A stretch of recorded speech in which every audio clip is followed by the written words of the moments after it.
अगर तू हमारे सामने होता तो तेरा हाथ तोड़कर दूसरे हाथ में दे डालते हम। जब किसी के पेट से कोई पैदा होता है तो ये ऐसे मंत्री निकल कर आते हैं।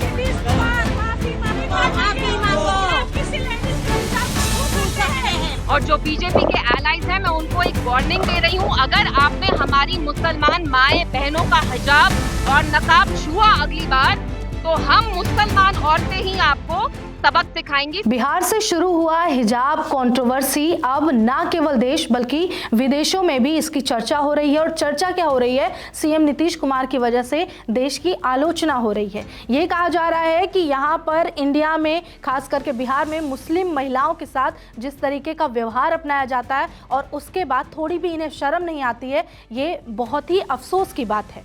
अब ये जो पूरा मामला है ये शुरू होता है उस वीडियो से जहां पर नियुक्ति पत्र बांटक नुसरत परवीन का जो नकाब है वो सीएम नीतीश कुमार खींच देते हैं। उन्होंने जो भी सोचकर किया, कई लोग तो ये भी कह रहे हैं कि सीएम नीतीश कुमार की दिमागी हालत ठीक नहीं है, कई लोगों का ऐसा बयान आ चुका है।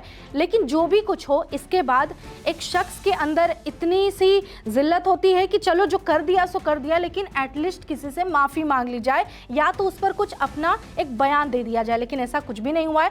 अब ये मामला जो है वो राजनीतिक सियासी मोड़ ले रहा है, राजनीतिक करवट बदल रहा है। इस पूरे मामले को लेकर जो नेता हैं वो लोग, कुछ लोग सपोर्ट में आ रहे हैं और कुछ लोग इसकी अवहेलना कर रहे हैं, आलोचना कर रहे हैं। अब सोचने वाली बात यह है कि नीतीश कुमार ने जो किया सो किया। हैरानी की बात यह है कि कुछ लोग जो हैं, खास करके जेडीयू और बीजेपी यानी कि एनडीए वाले, ये इनको सपोर्ट कर रहे हैं, ये इन्हें बचा रहे हैं, सेफगार्ड कर रहे हैं कि जो कुछ भी नीतीश कुमार ने किया है वो सही किया है। मतलब किसी भी औरत का एक तरीके से आपने अपमान किया, चाहे वो किसी भी धर्म की हो। मेरा एक बहुत सिंपल सवाल है, आपने एक मुस्लिम महिला का नकाब खींच दिया, वहां पे अगर कोई औरत घूंघट में होती तो क्या आप उसका घूंघट उठा देते? क्या आप उसका घूंघट खींच देते?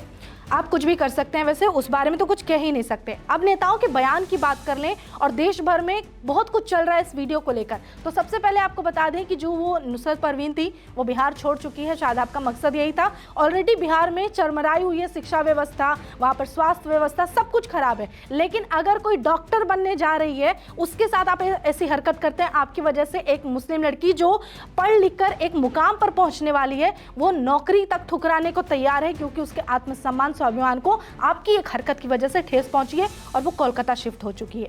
अब देखिए, अब इस मामले को लेकर बिहार छोड़कर बाकी राज्यों में 3 राज्यों से सीएम नीतीश कुमार को लेकर उनके खिलाफ एफआईआर दर्ज की गई है। ये जो 3 राज्य हैं वो कर्नाटक, यूपी और झारखंड, 3 जगहों पर एफआईआर नीतीश कुमार को लेकर दर्ज कर दी गई। अब सवाल ये उठता है कि क्या नीतीश कुमार को जेल होगी, क्या वो जेल जाएंगे? इस तरह के भी सवाल हैं। अब और चीज़ों को ले लें, सबसे पहले बिहार की चलिए बात कर लेते हैं। तो बिहार के एक लीडर हैं जिनका नाम है निखिल आनंद।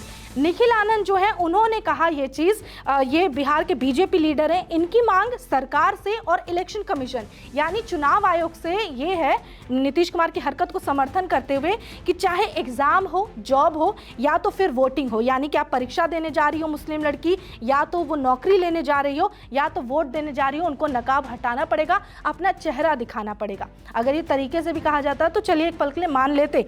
लेकिन अब दूसरी तरफ एक बीजेपी लीडर हैं हरिभूषण ठाकुर, इन्होंने ये कहा है ये हिजाब वाले मामले पर कि हिजाब पर बैन हो जाना चाहिए। ठीक है, हिजाब पर बैन हो जाना चाहिए, तो एक काम कीजिए ना, जहाँ जहाँ गांव-गांव में लड़कियां घूंघट में हैं, जिन्हें समझ तक नहीं आता, एक तरीके से अगर हम व्यंग करें इस पे, तो समाज में क्या चल रहा है वो उस चीज़ से और उस महिला के बीच में एक पर्दा कर रखा है, जिससे वो अपने नज़रिए को ना पहुंचा पा रही है, ना किसी के नज़रिए को देख पा रही है। समाज में क्या चल रहा है उसके प्रति वो आवाज़ तक नहीं उठा पा रही है। आप सारी औरतों और लड़कियों की घूंघट हटवा दीजिए, जहाँ घूंघट प्रथा है आप उसके खिलाफ तो कुछ नहीं बोलेंगे, आपने सीधे सीधे कह दिया हिजाब बैन है। अब हरिभूषण ठाकुर का दूसरा कंट्रोवर्शियल बयान आता है कि हिजाब से आतंकवाद पनपता है। हिजाब से आतंकवाद पनपता है, शायद ये आपकी सोच होगी जो आपने रख दिया। इसके अलावा इन्होंने कहा कि पाकिस्तान चले जाएं। भारत हर इंसान को, हर नागरिक को, किसी भी धर्म का है, किसी भी जाति का है, किसी भी समुदाय का है, उसे ये अधिकार देता है कि आप जैसे रहना चाहें आप रहें। सोसाइटी में ऐसा कुछ नहीं कि इनके हिजाब पहन से कुछ क्राइम हो रहा है, ऐसा कहीं कुछ भी नहीं है। लेकिन ये बता रहे हैं कि इन्हें पाकिस्तान चले जाना चाहिए। ये भी आपकी ओछी सोच को बयां करती है। इसके अलावा बीते दिन गिरिराज सिंह से जब पूछा गया, रिपोर्टर्स ने पूछा कि सर आप इस पे क्या कहेंगे, वो तो अब नौकरी करने के लिए तैयार नहीं है, तो उन्होंने इस मामले पर एक लड़की की गरिमा को ठेस पहुंचाते हुए उन्होंने क्या किया, नीतीश का समर्थन करते हुए उन्होंने कहा कि नौकरी करे या ठुकराए या जहन्नुम में जाए। ये शब्द गिरिराज सिंह के जो कैबिनेट मिनिस्टर हैं। अब बात कर लेते हैं संजय निषाद की। ये मामला जो बिहार का है तो यूपी तक भी बवाल पहुंचा है, क्योंकि पूरे देश की बात है। तो यूपी में जब ये मामला पहुंचा तो जो संजय निषाद हैं उन्होंने ये कहा बेशर्मों की तरह कि हिजाब छू दिया तो इतना हंगामा हो गया, अगर कुछ और छू लेते तो, आप कहना क्या चाहते हैं, कुछ और छू लेते तो। यहाँ पर अगर एक हिंदू महिला होती, यही पहली बात सोचनी चाहिए कि जो सामने खड़ी है वो महिला और उसके बारे में ऐसी बातें की जा रही है। इस उम्र की हो सकती है, आपके घर में बेटी होंगी, बहू होंगी, लेकिन आप उनके लिए ये कह रहे हैं कि हिजाब छू दिया तो इतना है, अगर कुछ और छू देते तो। ये शब्द ऐसे ऐसे बोले गए हैं। इसके अलावा जो सीएम हैं वहाँ के कश्मीर के उमर अब्दुल्ला, उन्होंने इसकी अवहेलना की, आलोचना की इस मामले की, और उन्होंने कहा है कि धीरे धीरे नीतीश कुमार का असली चेहरा सामने आ रहा है। हम तो कहेंगे सिर्फ नीतीश कुमार का क्यों, पूरे एनडीए का असली चेहरा सामने आ रहा है कि आप जहां महिला सुरक्षा की बात करते हैं, समाज में महिला पुरुष को कंधे से कंधा मिलाकर चलने की बात करते हैं, वहां पर आप एक महिला के साथ ऐसी हरकत करते हैं और उसके उलट आप उसे और तरीके से मतलब बदनाम करने की, उसे नीचा दिखाने की कोशिश करते हैं। अब इस पूरे मामले को लेकर जो संजय निषाद ने यूपी में कहा, इसके अलावा नीतीश कुमार ने जो कुछ भी किया है, उस पर सुमैया राणा जो है सपा से शायर मुनव्वर राणा की बेटी, उन्होंने ये इस मामले पर लेकर कड़ा रुख अपनाया है और उन्होंने कहा है कि इस पर सीधे तौर पे एक्टिव हो लोग, मामले पर एक्शन लें और उन्हें माफ़ी मांगनी चाहिए। इसके अलावा हमने बीते दिन बात की थी कि देश को छोड़कर जो अरब कंट्रीज़ हैं, मिडिल ईस्ट मीडिया है, इसके बारे में खूब बात कर रही है और इस पर वो आलोचना कर रहे हैं नीतीश कुमार ने जो कुछ भी किया है। उनका भी यही कहना है कि मुस्लिम महिलाओं के साथ इस तरह की व्यवहार बहुत गलत है और शर्मनाक है।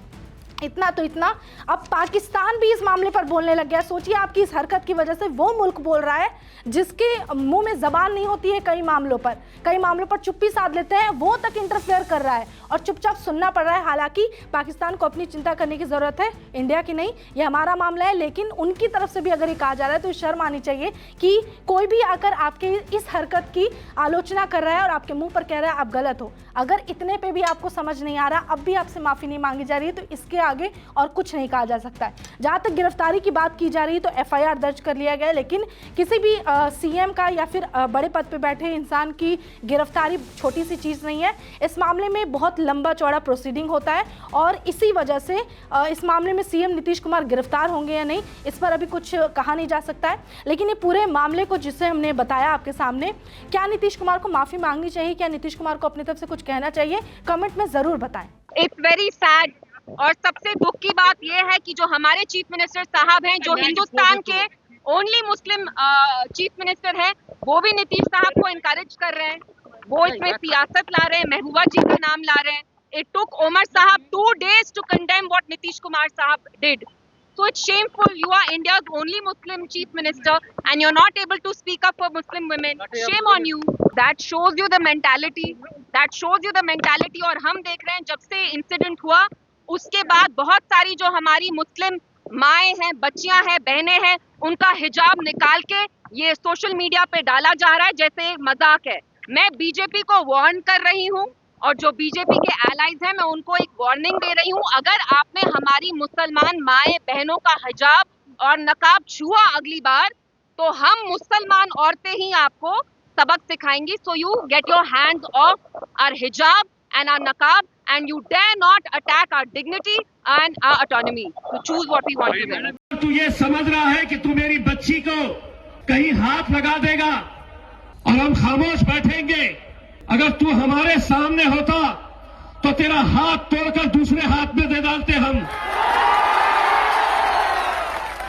हमको हिजड़े नहीं है, कोई दूसरी जमात के हम नेता नहीं है, जहां पर हम अपनी बच्चियों की ऐसी बेइज्जती, ऐसी शर्मनाक बात हम सुनेंगे। जब किसी के पेट से कोई पैदा होता है तो ये ऐसे मंत्री निकल कर आते हैं जिन्हें लग रहा है कि हमारी हुकूमत है, हम किसी भी मुस्लिम बच्ची का नकाब खींच सकते हैं, कहीं पर भी कुछ भी हाथ डाल सकते हैं। शुक्र मान तू उत्तर प्रदेश के अंदर है। हमारे हत्थे चढ़ा होता। चाचा हम किसी को नहीं छोड़ते हैं, इनके बाप को नहीं छोड़े हमने, तो ये क्या चीज है हमें। कल नीतीश कुमार जी ने महिला का वो सम्मान समारोह जो था वो उसमें उन्होंने उनका हिजाब खींचा था, चेहरा खोल दिया था। एक ये उनका कृत्य और दूसरे एक इतने बड़े संवैधानिक पद पर बैठे हुए अगर मुख्यमंत्री होते हुए अगर उस तरीके का कृत्य करते हैं तो उसका असर दूसरी जो उनके छोटे कार्यकर्ता हैं और कार्यकर्ता उनको क्या पड़ेगा। Number 1। Number 2, Bharatiya Janata party के एक और सहयोगी दल संजय निशा के नेता संजय निशा वो कहते हैं कि ये कहिए कि सिर्फ उनका हटाया उस पर इतना हंगामा क्यों है, कहीं और हाथ नहीं लगा उन्हीं लोगों, इसको मतलब इसका शुभ होना। तो इस तरीके की भाषा का उपयोग हो रहा है जिससे जो भेदभाव है उन्माद पैदा होने की स्थिति बन गई है। पूरे समाज में रोष है इस बात को, और खासकर महिलाएं वो किसी भी धर्म जाति की वो इस बात को अपेक्षित है। उसके लिए मैं चाहती हूँ कि आप इस पर कुछ कार्रवाई करें और प्राथमिकी दर्ज करें पूरी तरीके से सीधे लेकिन साहब बताएंगे छेड़छाड़ का मामला। तो शर्म की बात है मुख्यमंत्री इस तरीके की। नमस्कार, मैं हूं मानक गुप्ता। अगर आपको हमारा ये वीडियो पसंद आया हो तो इसे लाइक और शेयर जरूर करें, और हाँ, हमें सब्सक्राइब और फॉलो करना ना भूलें ताकि आप देश और दुनिया की कोई खबर मिस ना करें। तो जुड़े रहिए हमारे साथ और देखते रहिए News 24।